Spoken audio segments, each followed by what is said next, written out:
এরকম কথা শোনা যায়। এর আরেকটি নাম আছে চারকোল বা কয়লা বা অঙ্গার। চারকোল বলতে কাঠ-কয়লা বোঝায় আরকি। উৎস খনিজ রাজ্য। কারণ কয়লা তো আমরা খনিজ রাজ্য থেকেই পাই।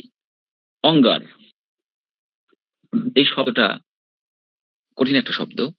অঙ্গার মানে যে কয়লা এটা অনেকেই জানেন না। আমি এটা নিশ্চিতভাবে বলতে পারি। কারণ আমি একসময় জানতাম না। আমি যখন কলেজে পড়তাম অনেক উপমা ডায়েরিতে নোট করতাম। তখন ইয়াং বয়স ছিল। একটা উপমা দেখেছিলাম। অঙ্গার যদি হরিদ্রার কান্তি পায়, অঙ্গার যদি হরিদ্রার ক্রান্তি পায়, মশকও যদি সমুদ্র শুষিয়াও লয়, তথাসো আমি তোমারই রইব। মানে এক প্রেমিক প্রেমিকাকে বলছে। তখন আমি এটার অর্থ আমি বুঝতে পারিনি। অঙ্গার মানে কি? অঙ্গার যদি হরিদ্রার কান্তি পায়, মশকও যদি সমুদ্র শুষিয়া লয়, তথাসো আমি তোমারই রইব। অর্থাৎ অঙ্গার মানে হলো কয়লা যদি হরিদ্রা মানে হলুদ বরণ ধারণও করে যে এটা সমুদ্র শুষিয়া লয়। মানে মশা কোনদিন সমুদ্র চুষে পানি শুষে নিতে পারবে না। এটা অসম্ভব। একটা হাতি ঢোকানোর মতো। অসম্ভব যেটা। তথাসো আমি তোমারও রইব। তো সেদিন আমি অঙ্গের অর্থটা বুঝেছিলাম। আজকে আপনারা জানলেন হয়তো। অনেকেই জানেন। অঙ্গার মানে কয়লা। জীবনটা পুরো অঙ্গার হয়ে গেল। মানে কি কয়লা হয়ে গেল। তো সেই কয়লা থেকেই তৈরি আমাদের এই কার্বোভেজ ঔষধটা। কার্বো মানেই কিন্তু কার্বন জাতীয় গ্রুপের ঔষধের একটি। কার্বো ভেজিটেবল, কার্বো এনিমিলিজ এরকম আরো কিছু ওষুধ আছে। তাহলে এটা ডেফিনিটলি খনিজ রাজ্যে সেটা বোঝাই যাচ্ছে। প্রভাত ডক্টর স্যামুয়েল হ্যানিম্যান স্বয়ং।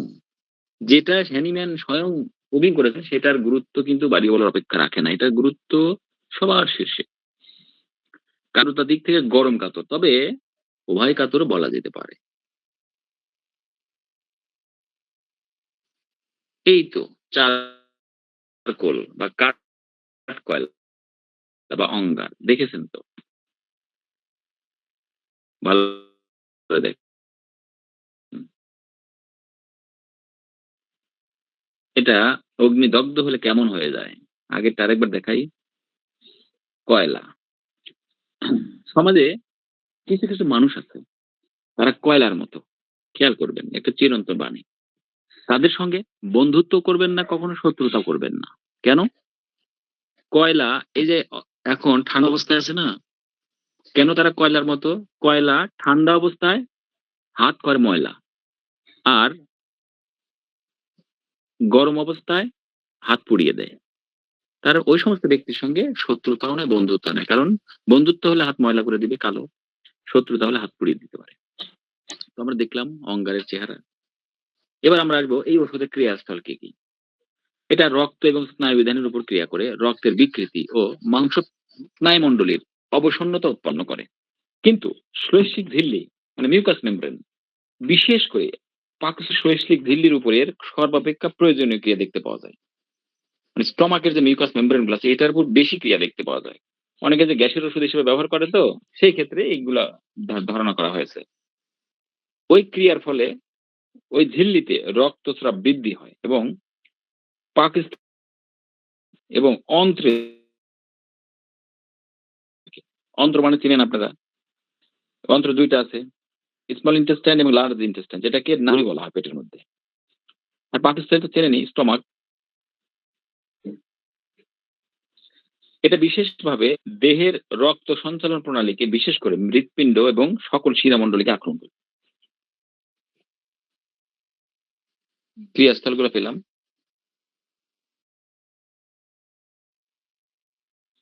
ইউটিলিটি বা উপযোগিতা। এই ওষুধের উপযোগী ক্ষেত্রগুলো কোথায় সেটা আবার দেখব আমরা। রোগাক্রান্ত শিশু বা বৃদ্ধ অবসন্ন হয়ে পড়লে এবং রোগীর জীবনী শক্তি দুর্বল অথবা ক্লান্ত হয়ে পড়লে এই ওষুধ বেশি উপযোগী হয়। যে সকল ব্যক্তি পূর্বে কোনো রোগে ভুগে দুর্বল হয়ে পড়ে, আগে ভুগে দুর্বল হয়ে পড়েছে এবং রোগ সারলেও দুর্বলতা সহজে দূর হয় না। যে সকল বালকের হাম বা হুপিং কাশির পর হাঁপানি হয়, মদ্যপান এবং যাদের অজীর্ণ রোগ হয়েছে এবং যারা টাইফয়েড জ্বরের পর সম্পূর্ণ সুস্থ হয়ে উঠতে পারে নাই, তাদের ক্ষেত্রে এটি বিশেষ উপযোগী। আপনারা ওষুধ পরিচয় বইয়ে একটি লক্ষণ দেখতে পাবেন, স্বাস্থ্যহানির অতীত কাহিনী।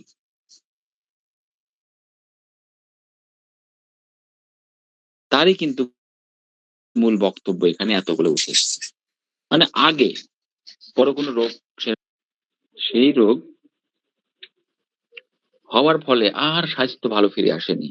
সেই ক্ষেত্রেই তাদের ক্ষেত্রে বিশেষ করে এই ওষুধটা বেশি উপযোগী ওষুধই ব্যবহার হয়।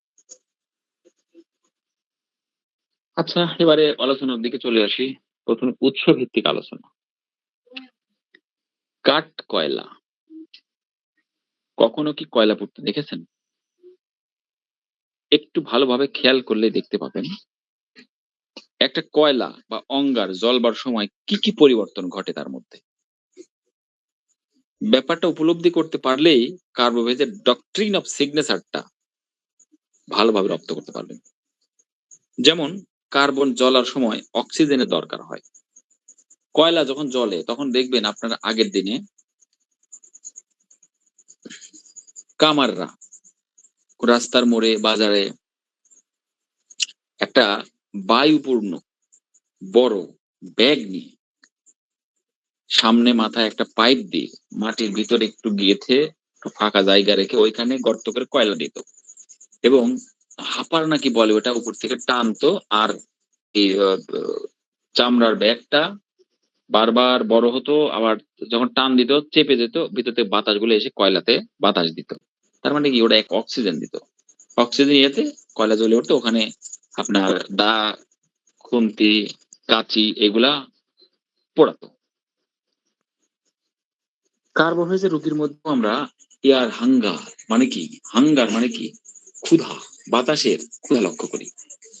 সেই সময় আগুন নীল হয়ে ওঠে বা নীলাভ হয়ে ওঠে, ঠিক যেমন কার্বোহাইড্রেট রোগীর অক্সিজেনের অভাবে নীলাভ হয়ে ওঠে চোখ, মুখমণ্ডল। চারকোল মানে কয়লা কালো, কয়লা কালো। অক্সিজেনের অভাবে কার্বোভেজের রোগীরাও নীল বর্ণ বা কালো বর্ণ ধারণ করে। দেখেন উৎসভিত্তিক এর সঙ্গে রোগীর সিমটম লক্ষণগুলোর কত মিল। আমরা যেই ওষুধগুলো যেভাবে করব, যদি উৎসভিত্তিক আলোচনার সঙ্গে মনে রাখি তাহলে অনেক লক্ষণ আপনি কখন ভুলবেন না।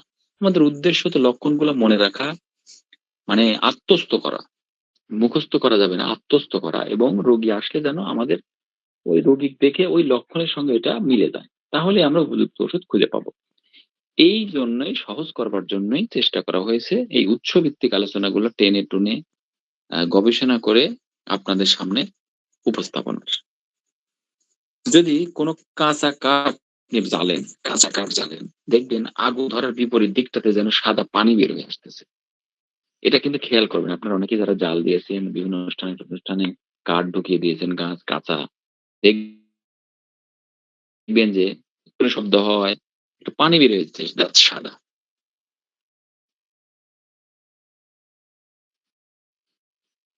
খেয়াল রাখবেন কার্বোভেজের এয়ার হাঙ্গার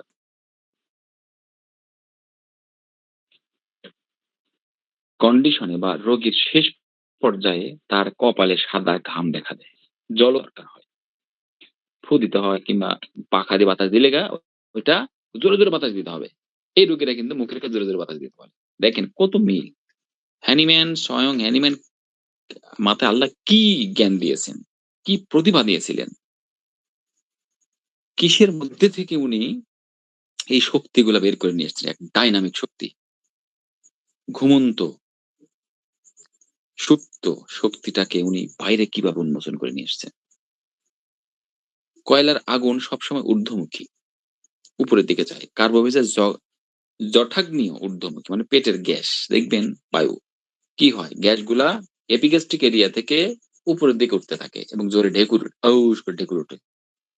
তাহলে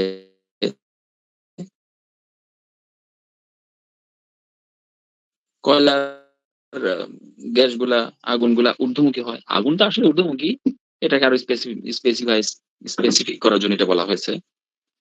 এর ভিতরের গ্যাস অ্যাসিডিটি যেটাই হোক সেটা উপর দিকে ঢেউ মুখ দিয়ে বের হয়ে যায়। লাইকোপোডিয়াম নিচ দিয়ে বের হয়ে যায়, বাইপাস হয়। চায় না, কোনো দিকে বের হয় না। বের হলেও শান্তি পায় না। আর রেফিনাস বের হয় না। পেট ফুলে থাকে। কার্বোভেজের ৩ টি লক্ষণ তরুণ রোগে খুবই গুরুত্বপূর্ণ। যথা: রোগীর চূড়ান্ত মৃতের মতো অবস্থা ও মন্থর গতি মানে স্লাগিশনেস, এই জিনিসটা থাকবে মৃতের মতো অবস্থা একই ক্ষেত্রে। জৈব তরল পদার্থ হতে হয়। জৈব তরল মানে কি? জৈব তরল। হাগা বমি হতে পারে, রক- রক্তস্রাব হতে পারে, যেকোনো একটা স্রাব হতে পারে। শরীর থেকে যে ফ্লুইড গুলো বের হয়ে যায়, ভাইটাল ফ্লুইড বলা হয় জৈব তরল। ভাইটাল মানে জৈব, সেটা কি? যারা মৃত্যু শয্যায় শায়িত, যারা ক্রনিক ক্ষেত্রে কোনো ক্যান্সার কিংবা অনেক জটিল রোগে মৃত্যুর সঙ্গে পাঞ্জা লড়ছে, তার মানে কি তার অন্যান্য লক্ষণ যে ভাইটাল ফোর্স হেল্প চাইবে সেই ক্ষমতাটুকু না। যখন আগুনে একটা বিল্ডিং আগুন ধরেছে, একতলায় বিল্ডিং, ভিতরে থেকে চিল্লা চেঁচামেচি করছে ৪-৫ জন। তারা চিল্লাচিল্লি করছে। একটা সময় কেউ শুনতে যেতে পারছে না। একটা সময় তারা পুড়ে এমন একটা দুর্বল হয়ে গেছে, এমন একটা অবস্থা যে তারা ডাকতেও পারছে না। সে শক্তিটুকু নাই। তার মানে কি? তার ভিতরের যে জীবনী ভাইটাল ফোর্স বা অ্যালোপ্যাথিরা যেটা ইমিউনিটি পাওয়ার বলে, একটা প্রতিক্রিয়া করবে। ওই অবসন্ন দুর্বল রোগী যেরকম থাকে না? তেমনি এই ঔষধের রোগীর ভিতরে সে ইমিউনিটি পাওয়ার মানে ভাইটাল ফোর্স একটা যে রেসপন্স করে, একটা লক্ষণ ফুটিয়ে তুলবে সেই শক্তিটুকু এর থাকে না। তাই তো মৃত্যু পথযাত্রী যারা, তাদের লক্ষণগুলা তেমনি থাকে না। যেমনি ক্যান্সার রোগী, এইডস রোগী, যে রোগগুলা আরোগ্যযোগ্য নয় এবং সিভিয়ার অবস্থায় চলে গেছে, তাদের কিন্তু জীবনী শক্তি উপযুক্ত লক্ষণ আর পাবেন না, খুঁজে পাওয়া যায় না। তাদের একটাই লক্ষণ জ্বালা পোড়া, ক্যান্সার, আস্তে আস্তে মৃত্যুর দিকে যাচ্ছে। কারণ ভাইটাল ফোর্স কেমন কাবু করে ফেলছে, ভাইটাল ফোর্স আর কোনো লক্ষণ প্রকাশ করতে পারছে না। এটা হলো মূল কথা। শরীর নীল হয়ে আসা, শরীর হঠাৎ করে ঠান্ডা হয়ে যাওয়া, অথচ ভিতরে জ্বালা, বাইরে হিমাঙ্গ অবস্থা, ভিতরে জ্বলে পড়ে যাচ্ছে, এজন্য কিছুই গায়ে দিতে পারছে না। কারণ আপনি ভাবতেছেন তার শরীর বরফের মতো ঠান্ডা, একটা আবরণ দেয়, না হলে তো সেই শেষ হয়ে যাবে। কিন্তু তার ভিতরে জ্বালা, সেই তো আরাম পাওয়ার জন্য, ঠান্ডা দূর করার জন্য নিবে। তার তো ঠান্ডা লাগছে না, তার লাগছে গরম। কাছ থেকে খুব জোরে পাখার বাতাসের চাহিদা। ওই যে কয়লা যখন আপনি জ্বালবেন, নিভে যাওয়ার সময় কি করবেন? জোরে জোরে জোরে জোরে পাখা দিয়ে বাতাস দিবেন, ফু দিবেন। ফুয়ানি আছে, মেয়েরা কি করে? ফু দিয়ে ফু দেয় না ওই মাটির চুলাতে, ওই রকম। তো এই রোগীদের ক্ষেত্রে শেষে বাতাস আকাঙ্ক্ষা, মুখের উপর বাতাস আকাঙ্ক্ষা, এটা একবারে একক লক্ষণ। অন্য কোন ওষুধে এই লক্ষণ এরকম ভাবে নেই।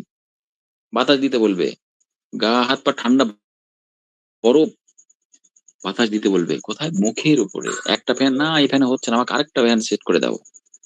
ঠিক ল্যাকেসিস এর বিপরীত। ল্যাকেসিস ফ্যানে বাতাস নিবে, কিন্তু দূরে থেকে বাতাস দাও, আস্তে করে ফ্যান ছাড়ো।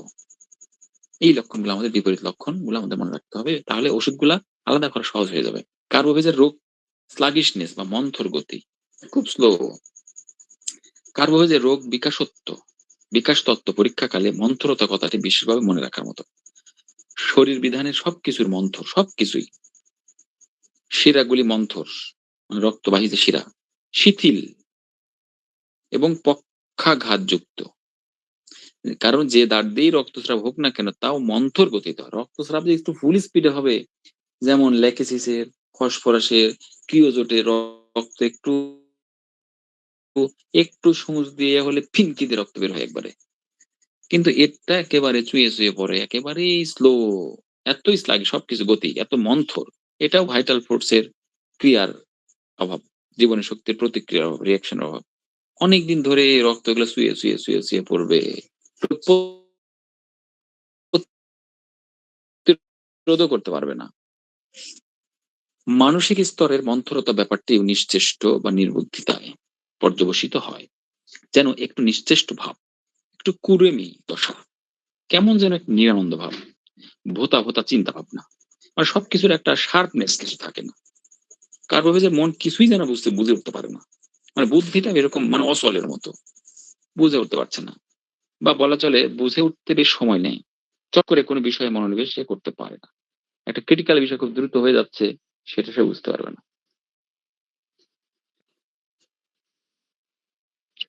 দৈনন্দিন স্বাভাবিক কাজকর্ম করতেও সে অপারগ হয়। কারণ তারা সঠিকভাবে কাজ করতে পারে না। দ্বিধা, দ্বন্দ্ব, সংকল্পের অভাব। ওই যে বুদ্ধিটাকে সঠিক সময়ে সঠিকভাবে সে এনালাইসিস করতে পারে না। একটা সিদ্ধান্তে আসবে সেটুকু সে করতে অক্ষম। অস্থিরতা তার মধ্যে প্রবলভাবে দেখা দেয় এইজন্য। এবারে আসে শীতলতায়, কোল্ডনেস। কার্বোহাইড্রেট শরীরই শুধু শীতলই হয় না, মনটাও তার বেশ শীতল হয়ে থাকে। কার্বোহাইড্রেট শীতল স্বভাবের, ঠান্ডা চরিত্রের একজন রোগী। মনে হিংসা বিদ্বেষ কিছু নেই। কারো সাথে ঝুট ঝামেলা পাকায় না। প্রায় সময়ই সে নির্লিপ্ত উদাসীন থাকে। ভালো মন্দ, বাঁচা না বাঁচার বিশেষ পার্থক্য করে না সে। ভালো খবর, খারাপ খবর উভয় ক্ষেত্রেই সমান এবং অতি সাধারণ প্রতিক্রিয়া ব্যক্ত করে। তবে অনেকটাই অবসাদগ্রস্ত ভাবেই সে দিন কাটিয়ে দেয়।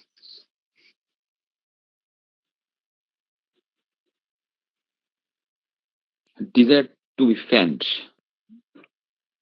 ফ্যান একটা নাউন, কমন নাউন, বাতাস। কিন্তু ফ্যান আবার একটা ভার্ব, বাতাস করো। Fans me, please fan me, আমাকে বাতাস করো। তো এজন্য fanned, desire to be fanned, আকাঙ্ক্ষা করে বাতাস করাতে। একটু আধটু অল্প স্বল্প বাতাস না, জোরে জোরে বাতাস চাই, তাও আবার খুব কাছ থেকে, যেটা একটু আগে ব্যাখ্যা করলাম। অর্থাৎ কার্বোভেজ কাছ থেকে খুব জোরে জোরে বাতাস করতে চায়, ল্যাকেসিস দূর থেকে ধীরে ধীরে বাতাস করতে চায়। কাঠ কয়লার আগুন নিভে কি করেন? নিশ্চয়ই জোরে জোরে বাতাস করেন। কার্বোভেজ মানে কি তার ভিতরে অক্সিজেনের ঘাটতি আছে, বাতাস করলে সে অক্সিজেনটা ভিতরে নিতে পারবে। মানে বাতাসের সঙ্গে তো অক্সিজেনই যাবে। এমনি সাধারণ যে বাতাস আছে সে বাতাস থেকে সে অক্সিজেন নিতে পারছে না। এজন্য দ্রুত ফ্যানের বাতাসটা অক্সিজেন আরো আগায় দাও আমার নাকের কাছে। আমি বাতাস নিবো, আমার ভিতরে ঢুকাই দাও। এজন্য সে ওভাবে জোরে জোরে ফুল স্পিডে বাতাস চায়। হিমাঙ্গ অবস্থায় ঘর্ম। হিমাঙ্গ অবস্থা যদিও তরুণ রোগে বেশি প্রকাশ পায়, কিন্তু হাঁটু দুইটা সর্বদা হিমশীতল থাকে। হাঁটু, কখনো কখনো হাঁটু হতে পায়ের শেষ ভাগ পর্যন্ত ঠান্ডা থাকে, যেটা রোগীর আবৃত রাখতে বাধ্য হয়। অবশ্য তরুণ রোগে সর্বাঙ্গই বরফের মতো ঠান্ডা থাকে, সর্বাঙ্গ। এমনকি জিহ্বা পর্যন্ত শীতলে আসে তার। সর্বশরীর ঘামে ভিজে যায়। শীতলতা হলে কিন্তু ঘামে ভেজাটা একটা ব্যতিক্রম লক্ষণ। অদ্ভুত ব্যাপার হলো তবুও রোগী বাতাসের জন্য ব্যাকুল হয়ে যায়। বলে বাতাস করো। কারণ তার ভেতরের জ্বালা, এই যে অন্তর্দাহই এয়ার হাঙ্গারের মূল কারণ। এই জ্বালাটা কেন? অক্সিজেনের ঘাটতি ভিতরে। এই বাতাস দিলে অক্সিজেন যখন যাবে তখন জ্বালাটাও নিভে যাবে।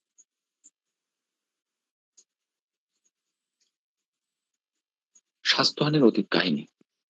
দীর্ঘদিন ধরে রোগ ভোগের ইতিহাস, বিশেষ করে বহুত দিন পূর্বে হওয়া কোন তরুণ রোগের পর রোগী যখন তার পূর্ব স্বাস্থ্য ফিরিয়ে আনতে পারে না বা স্বাভাবিক অবস্থায় পৌঁছতে বিলম্ব হয়, যেমন নিউমোনিয়া কিংবা জ্বর বা হাম বা বসন্ত বা গর্ভস্রাব ইত্যাদি, পরে যে রোগী হোক না কেন, টাইফয়েড যাই হোক না কেন, শরীরের কোনো স্থানে কোনো একটা অনুভূতি বা লক্ষণ থেকেই গেছে, এখনো ভালো হয় নাই, এই রোগ ক্ষেত্রে অন্য কোনো ওষুধের বিশেষ লক্ষণ না থাকলে কার্বোভেজ প্রায়ই প্রয়োজন হয়। সেক্ষেত্রে হয় কার্বোভেজ নিজেই স্বাস্থ্য পুনরুদ্ধার করে, অথবা অন্য কোনো নির্দিষ্ট ওষুধের একটি চিত্র ফুটিয়ে তুলতে সাহায্য করে। রোগী এসে বলবে, ডক্টর সাহেব এই সমস্যা সেই সমস্যা, জ্বালা পোড়া, শরীরে ইয়ে নাই, রুচি নাই, মুখে রুচি নাই, শরীরটা টিকছে না, কাবু হয়ে যাচ্ছি। হয়তো কোনো একটা 25 বছরের ইয়াং লেডি এসে এ কথা বললো, বিবাহিতা। জানা গেল কতদিন হলো? বলছে আর বললেন না, এই বাচ্চাটা হওয়ার পর থেকে জ্বরে পড়েছিলাম, সেই জ্বর থেকে আর আমার শরীর ওঠেনি। সেই থেকে খাওয়া দাওয়াও কমে গেছে, রুচিও কমে গেছে, ক্ষুধা টুধা কিচ্ছু না, আর ভালোও লাগে না। এটা একটা স্বাস্থ্যহানির অতীত কাহিনী। আবার কোন রোগী বলবে, আর বলেন না, ওই যে ঠান্ডা লাগছিল শীতকালে, শীতকালে হঠাৎ করে পুকুরে একদিন নামলাম, নামে তো নিউমোনিয়া হয়ে ঠান্ডা লাগলো। সেই ঠান্ডা থেকে থাকলে অনেকদিন ওষুধ পানি মেলা কিছু খেলাম। সবই সারলো কিন্তু শরীরে আর ফিরে এলো না। এই কথাগুলো এইভাবেই রোগী বলবে। স্বাস্থ্যহানির অতীত কাহিনী, অতীতের এই কাহিনীগুলা সে বলবে। তাতে কি হবে? ২ টা কাজ হবে। হয় কার্বোভের অন্য কোনো ওষুধের নির্দিষ্ট লক্ষণ না থাকলে, কারণ অন্যান্য ওষুধে আরো peculiar লক্ষণ সহ characteristic লক্ষণ সহ symptom totality তে অন্য ওষুধ আসতে পারে। যদি সেরকম ভাবে না আসে তখন এই স্বাস্থ্যহানির অতীত কাহিনী এবং কার্বোভেজের আর ২ ১ টা লক্ষণ থাকলে সেখানে এই ওষুধ ব্যবহার করলে হয় সেই ওষুধ নিজেই তাকে স্বাস্থ্যটা পূর্ণ স্বাস্থ্য ফিরে দিবে, অথবা তার ভিতরে জটিলতা আ গু পথ আ ড্রেনের মধ্যে কোনো ময়লা জমলে যেমন পরিষ্কার করা যায়, করলে ড্রেন ক্লিয়ার হয়ে যায়। এরকম সে ক্লিনার এর কাজ করবে। করে অন্য একটা ওষুধের ক্ষেত্র প্রস্তুত করে দিবে। অন্যতম স্ট্রং সিম্পটম হলো খাদ্যে ইচ্ছা। কফি, টক, মিষ্টি, লবণাক্ত জিনিস পছন্দ করে এরা। বিশেষ করে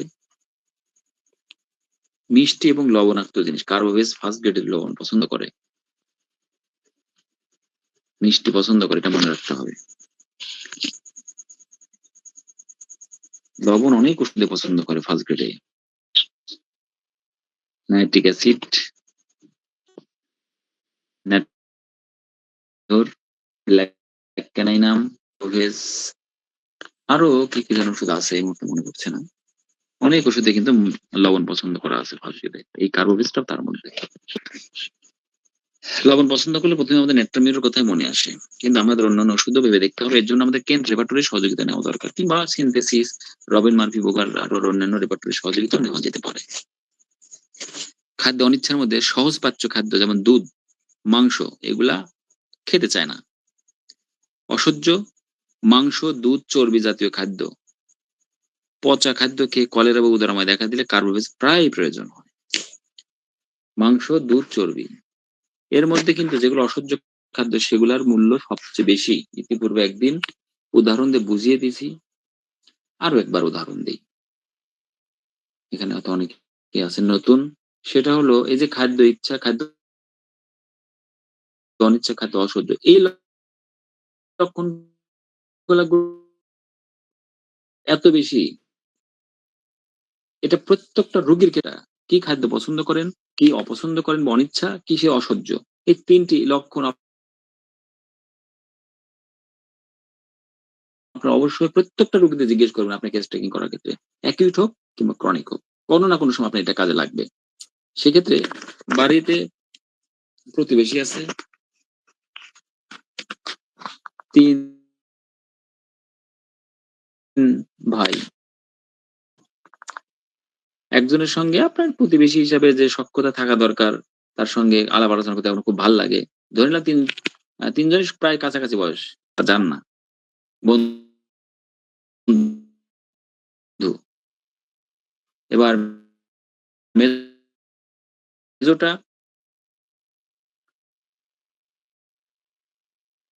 তার সঙ্গে আপনার তেমন অত পছন্দ হয় না তাকে আপনার। তবে কোনো শত্রুতা নেই তার সঙ্গে আপনার। তাহলে ১ম জন গেল, তার সঙ্গে সখ্যতা ভালো। আসলে প্রতিবেশীর সঙ্গে সখ্যতা থাকবে এটাই তো স্বাভাবিক। কিন্তু আ বা শত্রুতা না থাক অন্তত ওইরকম সখ্যতা নেই, বেড়ে গেল। ৩য় জনের সঙ্গে ওকে দেখলেই আপনার গা জ্বলে। ওকে দেখলেই আপনার মেধা প্রেশার বেড়ে যায়। ডায়াবেটিক লো হয়ে যায়। আপনি কোথাও বসে আছেন, ও এসে বসলো না আপনার মাথা চান্দে উড়ে গেল। কিংবা আপনি ভয় পেলেন, কিংবা আপনি অপমান বোধ করলেন। কোন একটা রিঅ্যাক্ট আপনার মধ্যে চলে আসলো। এটার গুরুত্ব সবচেয়ে বেশি। সেটা হলো খাদ্য অসহ্য। কারণ এটা হওয়ার কথা না। তেমনি মাংস, দুধ, চর্বি জাতীয় খাদ্য এগুলা তার অসহ্য। এই অসহ্য যেটা মাংস একটা পুষ্টিকর খাবার। 3rd class protein. দুধ এটা উপাদেয় খাবার। যে খাবার ৬ মাস খেয়ে বাচ্চারা আল্লাহ সৃষ্টিকর্তা তাকে জীবন ধারণের ব্যবস্থা করে দিয়েছেন। সেই দুধ খেলে কষ্ট। চর্বি খেলে হেভি শক্তি বাড়বে শরীরে। এটা খেলে কষ্ট। তাহলে কেন এটা খেলে কষ্ট হবে? তার মানে তার ভিতরে এমন বিশৃঙ্খলা আছে, ভাইটাল লোড সেটা নিতে পারছে না। এজন্য ইচ্ছার চেয়ে গুরুত্ব বেশি অনিচ্ছার, তার চেয়ে বেশি গুরুত্ব হলো অসহ্য বা বৃদ্ধি। এই কথাটা রেড লাইন সিম্পটম, লাল অক্ষরে লেখা লক্ষণ মনে রাখবেন। এছাড়া যে খাদ্যই খায় তার সবই যেন বায়ুতে পরিণত হয়। যে খাবার অ্যাসিড হয়ে যাচ্ছে তার। সে সব সময় ঢেকুর তুলতে থাকে এবং ঢেকুর তুললে কিছুক্ষণের জন্য সামান্য উপশম হয়। ঢেকুর তুললে সামান্য উপশম হয়। এটা কার্বোভাজের একটা বিশেষ লক্ষণ। ঢেকুর তুললে অনেক কষ্টের উপশম হয়। মাথা ব্যথা ঢেকুর উপশম, রাতে বাতের ব্যথা ঢেকুর উপশম। এছাড়াও নানান রকম যন্ত্রণা স্থিতি ঢেকুর তুলে উপশম বোধ হয়। এটা খুব গুরুত্বপূর্ণ। এর একক লক্ষণ কার্বোভেজের। কেননা লাইকোপোডিয়ামে ঢেকুর ওঠে, চায়নাতেও ঢেকুর ওঠে। কিন্তু কার্বোভেজের ঢেকুর উঠলে উপশম, লাইকোপোডিয়াম ঢেকুর উঠলে উপশমের কোনো সুনির্দিষ্টতা নেই। হতেও পারে, নাও পারে। না হওয়ার সম্ভাবনা বেশি। কিন্তু পোডিয়ামে কি হয়? নিচ দিয়ে নিঃসরণ হলে উপশম হয়। নিচ দিয়ে বায়ু নিঃসরণ হলে লাইকোপোডিয়ামের উপশম। চায়নাতে কি হয়? চায়নাতে বায়ু নিঃসরণ হয়, ঢেকুর ওঠে। কিন্তু কোনটাতে উপশম নাই। রেফেনাস একটা ওষুধ আছে, সেটাতে কি হয়? সেটাতে উপর দিয়ে বায়ু যায় না, নিচ দিয়ে বায়ু যায় না। উপর দিয়ে ঢেকুর ওঠে নাই। পেট ফুলে যায়। এই যে ৪ টা ওষুধের আলাদা লক্ষণ, এগুলা মনে রাখলে আমাদের এই একই লক্ষণের রোগী আসলে আমাদের ওষুধগুলো আলাদা করা সহজ হয়ে যাবে। তুলনামূলক আলোচনাগুলো দিইনি, কলেবর বৃদ্ধি পাবে এজন্য। খাতা কলম কাছে থাকলে এগুলো নোট নিয়ে নিবেন, কিংবা শেষে যদি মনে হয় নোট রাখবেন, প্রশ্ন করবেন। মনে থাকলে তখন বলবো। কাতরতা। গরম কাতর, তবে উভয় কাতরও হতে দেখা যায়। ক্রনিক রোগে এটি খুবই গুরুত্বপূর্ণ একটি লক্ষণ, এই কাতরতা। শীত কাতর, গরম কাতর ক্রনিক রোগে খুবই গুরুত্বপূর্ণ। পিপাসা। জ্বর অবস্থায় শীতের সময় সে ঠান্ডা পানি পান করতে চায় এবং উত্তাপ অবস্থায় কোনো তৃষ্ণা থাকে না। এটা জ্বর অবস্থায় মনে রাখবেন একটি কথা, জ্বরের উচ্চতাপ অবস্থায় পিপাসা, এটা খুব সাধারণ লক্ষণ।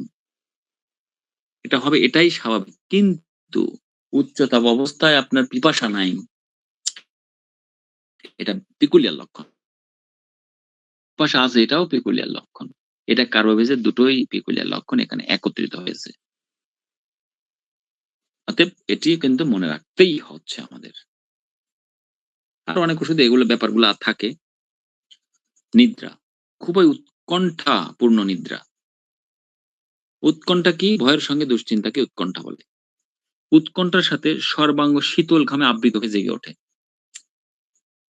শীতল ঘামে ঘেমে যায়, তারপরে আবৃত, ঠিক ঘেমে ভেঙে যায় একবারে। গোসল হয়ে যায় এরকম। তারপর জেগে ওঠে। অতৃপ্ত নিদ্রা। উৎকণ্ঠার সে নিদ্রা যেতেই পারে না। এমনকি অন্ধকারে উৎকণ্ঠা আরো বেড়েই যায়। অন্ধকার দেখলে ভয় পায়। অনেক ওষুধে আছে। ক্যালকিরেকার, কোষ্টিকামসিলেরা, আর্সেনিকেরা, ফসফরাস, এরা প্রচন্ড ভয় পায় অন্ধকারকে। উৎকণ্ঠার সঙ্গে তার শ্বাসকষ্ট হয়। দম বন্ধ হয়ে যায়। অন্ধকারে একা শুয়ে থাকতে স্বাচ্ছন্দ্য বোধ করে তখন।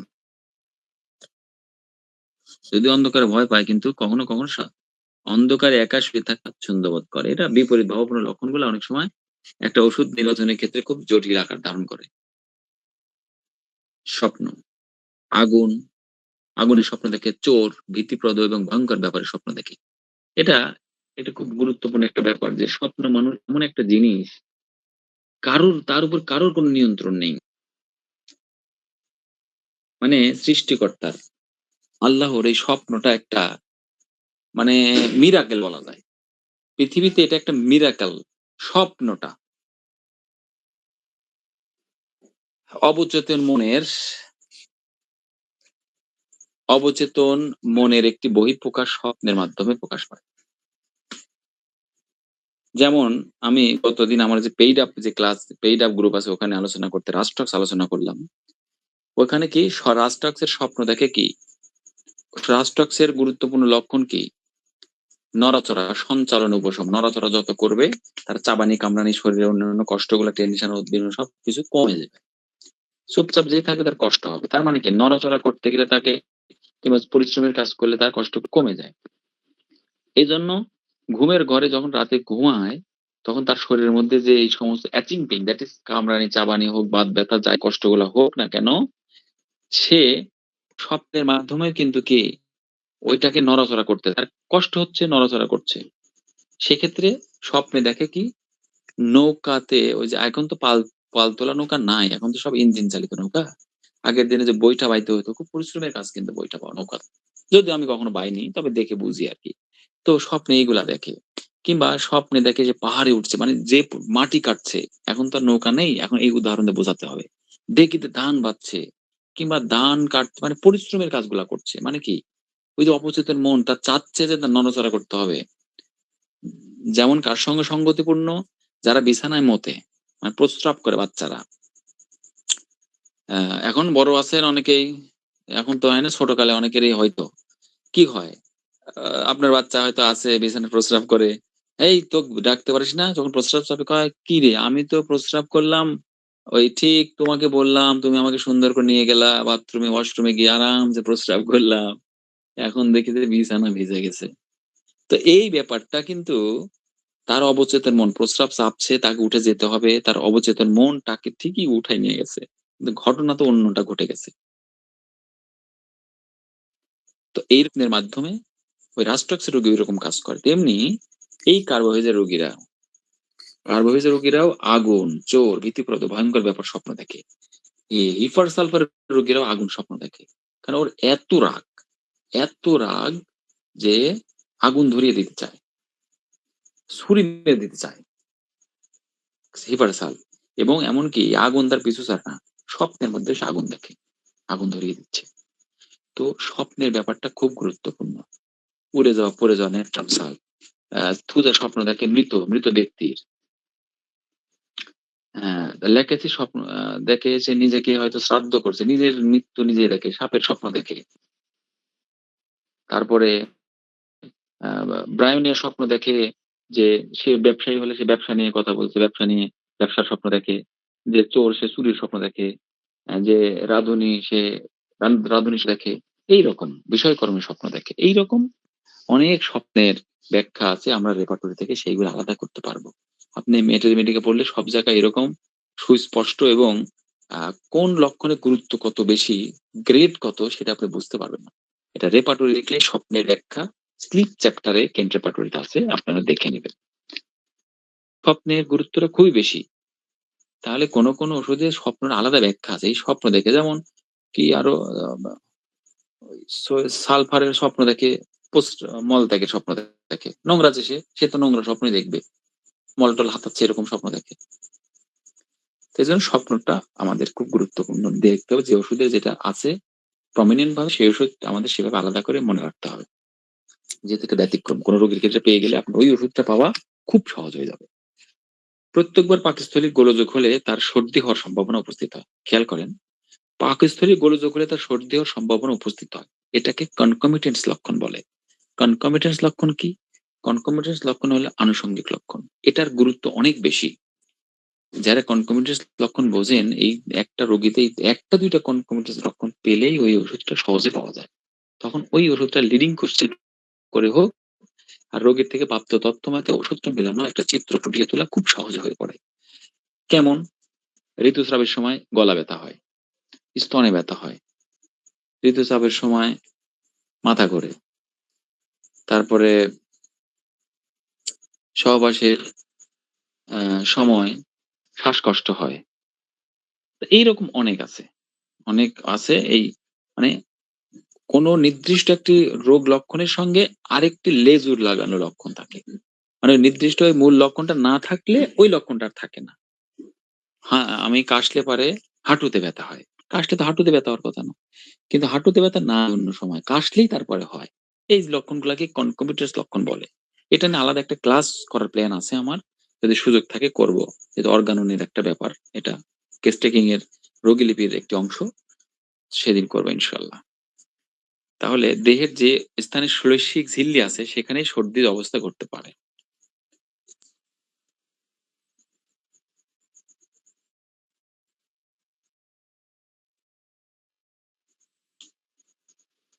স্বরভঙ্গ।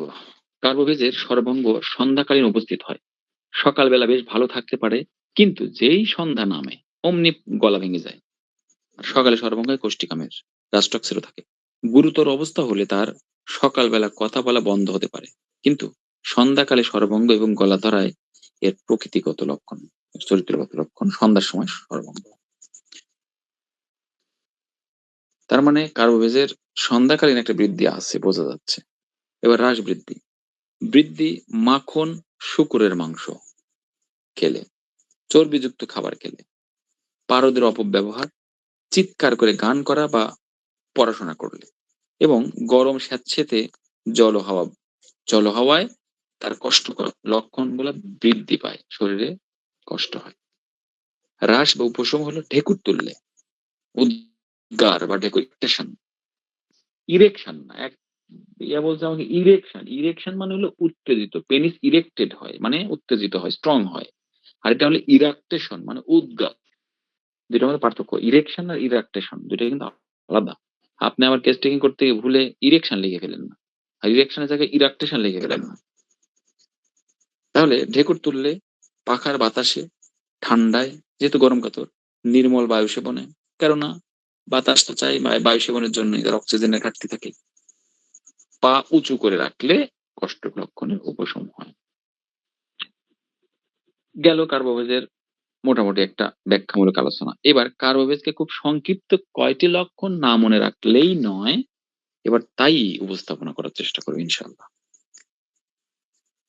নাম্বার দেয়নি এমনি। হিমাঙ্গ অবস্থায় ঘর্ম এবং বাতাসের জন্য ব্যাকুল। হিমাঙ্গ মানে কি? শরীর ঠান্ডা বরফ, কিন্তু ঘর্ম হবার কথা না। বরফ হলে কি ঘর্ম হয়? হয় না, কিন্তু তার তো ভিতরে জ্বলে যাচ্ছে। ক্যালকেরে কার কিন্তু শীত কাতর, তার মাথা ঘামে কেন? ভিতরে মস্তিষ্কের ভিতরে তার গরম, তাই ঘেমে যায়, তাই মাথার ঘামে বালিশ ভিজে যায়। এখানেও তাই, দেখেন পিকুলিয়ার লক্ষণ কিভাবে ছিল। হিমাঙ্গ অবস্থায় ঘর্ম কেন? হিপারসাল, হিম সে রাতের বেলা প্রচন্ড ঠান্ডা, সে কাঁথা গায়ে দিয়ে ঘেমে টেনে বিছনা কাঁথা একদম ভিজে ফেলে দেয়। এগুলো পিকুলিয়ার লক্ষণ। এ এ শরীর বরফের মধ্যে ঠান্ডা, আপনি হাত দিচ্ছেন ঠান্ডা, ঘেমে যাবে কেন? এ কথার যৌক্তিকতা কি?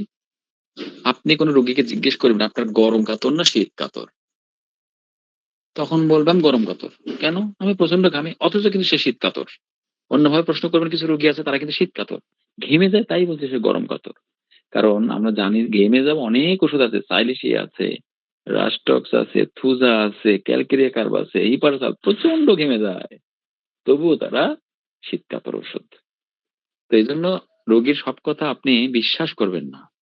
আপনি ইন্টারপ্রিটেশন করে, এনালাইসিস করে আপনি আপনার মতো রোগীর লক্ষণটা কেস রেকর্ড করবেন।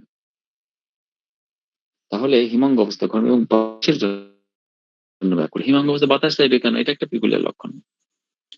জীবনী শক্তিহীন, সম্পূর্ণ কোলাপস বা হিমাঙ্গ অবস্থা। কোলাপস মানে ধ্বংস। কোলাপস হবে, দন্ত নয়শ হয়ে গেছে। গেল। রোগী পার্শ্ব ফিরে শুয়ে থাকলে সেই পার্শ্ব অসাড় হয়ে পড়ে। যে পার্শ্বে শুয়ে থাকে সে পার্শ্ব অসাড় হয়ে পড়ে। মানে সেখানে কোনো বল শক্তি থাকে না। পেটের মধ্যে অতিরিক্ত বায়ু সঞ্চার এবং উদ্গারে উপশম। পেটের মধ্যে বায়ু সঞ্চার, এই বায়ুটা উদ্গারে উপরের দিকে ওঠে, এগুলো উঠলে উপশম হয়। প্রত্যেক প্রদাহ জ্বালা করতে থাকে, যেখানে প্রদাহ হোক জ্বালা করতে থাকে। হিমাঙ্গ অবস্থা যেমন প্রবল, জ্বালাও তেমন প্রবল। মানে যত সে হিমাঙ্গ হয়ে যাবে, হাত পা যত ঠান্ডা বরফ হয়ে যাবে, তার জ্বালাও তত বাড়বে। তার মানে কি? তার মানে হলো উপরে যত ঠান্ডা, হাত পা যত ঠান্ডা হয়ে যাচ্ছে, ভিতরে জ্বালা তত বেড়ে যাচ্ছে, কারণ জ্বালাটা তার ভিতরের দিকে বেশি। কারণ সে অনুভব করে জ্বালা মানে তার ভিতরে জ্বালা। আর বাইরের মানুষ যারা আশপাশে অ্যাটেন্ডেন্স আছে তারা অনুভব করবে ঠান্ডা। পরিপাক খুব ধীর গতিতে। ওই যে বললাম স্লাগিশনেস, স্লাগিশনেস হলো খুব ধীর গতি, রক্ত শুয়ে শুয়ে পড়ে। সেটা ইয়াং বয়সে হলো, ইয়াং বয়সে তো টকবগে রক্ত একদম ফিনকি দিয়ে ছোড়ার কথা, কিন্তু সে খুবই ধীর গতিতে চলে পড়ে। অসাড় ও অবসন্ন হয়ে পড়ে, দুর্বল হয়ে পড়ে। ঘরের ভিতরে অন্ধকার নেমে আসলে রোগীর সামনে ভয়ঙ্কর সব মূর্তিও আবির্ভাব হয়। শঙ্কাজনক স্বপ্ন দেখে চমকে ওঠে। এটা অ্যাকিউট ক্ষেত্রে বেশি দেখা যায়। এবং সমাপ্ত। সম্মানিত উপস্থিতি,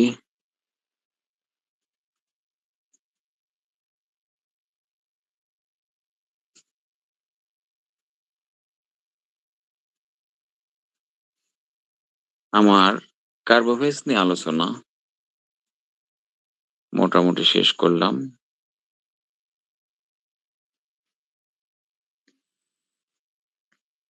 10টা 5 বাজে।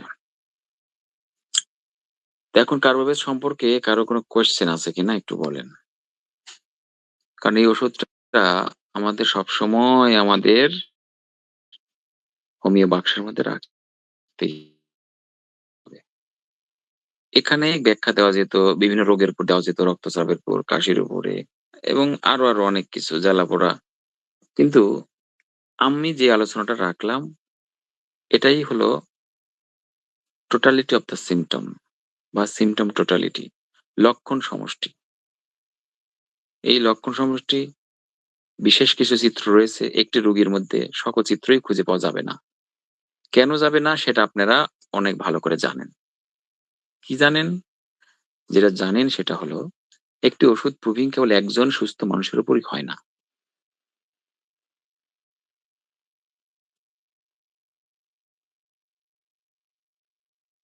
এটা হ্যানিম্যান স্বয়ং হোমিওপ্যাথি যখন আবিষ্কার করেন ১৭৯০ সালে,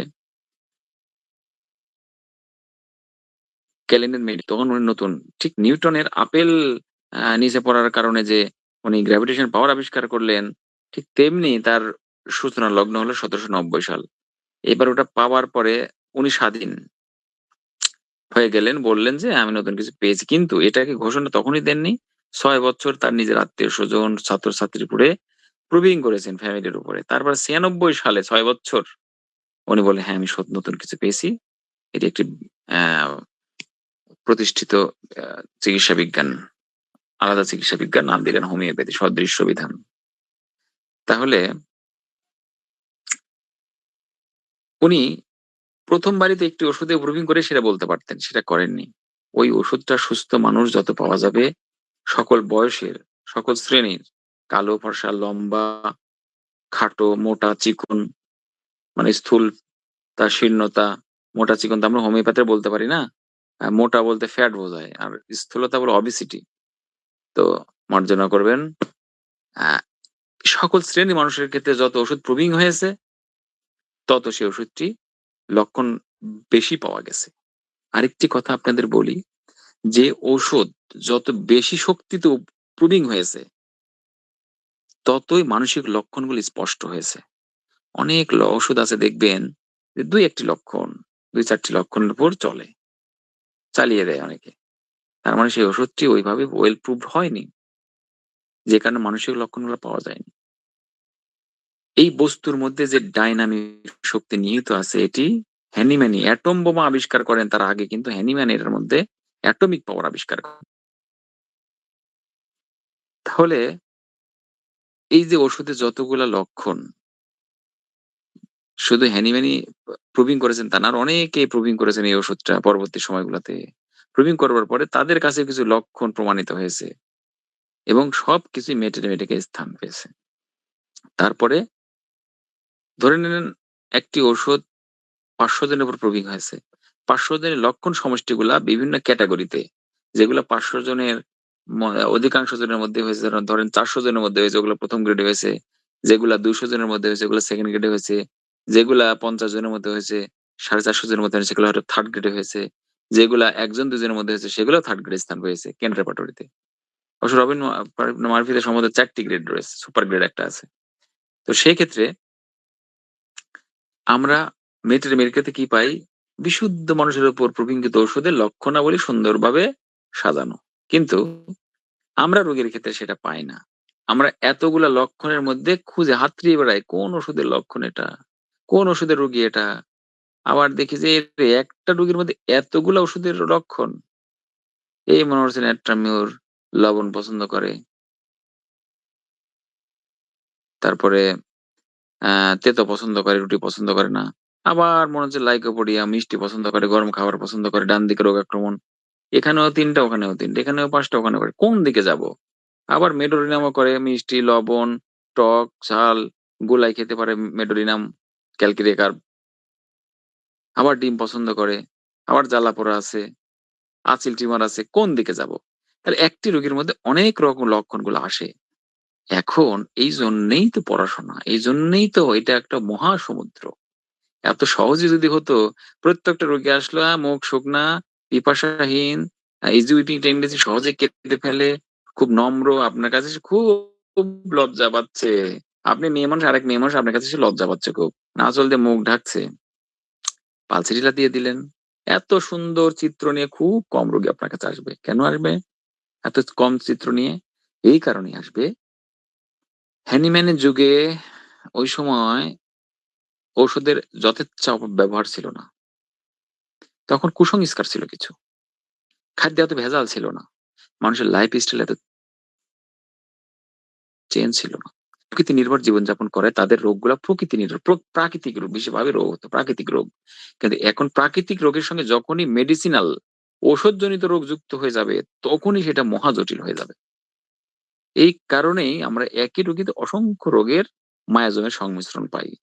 যে কারণে যারা পড়াশোনা কম করেন মিশ্র ব্যাধিতে ট্রান্সফার হয়ে যান। এত পড়াশোনা করে কি হবে? আরে পড়াশোনা যদি করবো তাহলে তো অন্য অ্যালোপ্যাথি ডাক্তার হতাম, জজ ব্যারিস্টার হতাম। ঘটনা তো তাই ঘটে। তবে সে সময় ফুরিয়েছে। হোমিওপ্যাথি বোর্ড থেকে কাউন্সিলে গেছে, মন্ত্রণালয়ের আন্ডারে গেছে, আস্তে, আস্তে উন্নতির দিকে চলে যাবে। এখানে যারা মিশ্র ভেদ করেন তাদের সুযোগগুলো কম থাকছে। আগামী দিনগুলোতে তাদের অনেক জবাবদিহিতা থাকবে। জটিলতার মধ্যে পড়ে যাবেন। ক্লাসিক হোমিওপ্যাথরা মাথাচাড়া দিয়ে উঠবে। সত্য প্রতিষ্ঠিত হবে, মিথ্যা ধ্বংস হবে। এই কথাটুক বলে আমার আজকের কার্বোভেজের উপর আলোচনা শেষ করছি। ওমা তৌফিক ইল্লা বিল্লাহ। আসসালামু আলাইকুম ওয়া রাহমাতুল্লাহি ওয়া বারাকাতুহু।